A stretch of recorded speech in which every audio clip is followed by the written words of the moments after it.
গরম হয়ে গেছে, আমি কালো জিরে দিয়ে দিচ্ছি। এবার জিরে ফুটে গেছে, আমি পেঁয়াজ দিয়ে দিচ্ছি। পেঁয়াজটা একটু ভাজা ভাজা হোক।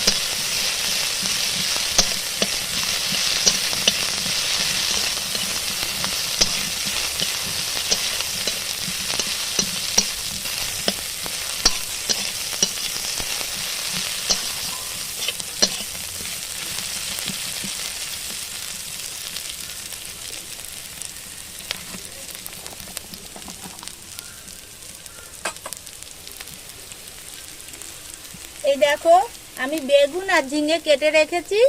এই যে পেঁয়াজ লাল লাল হয়ে গেছে, এবার ঝিঙে বেগুনটা দিয়ে দিচ্ছি।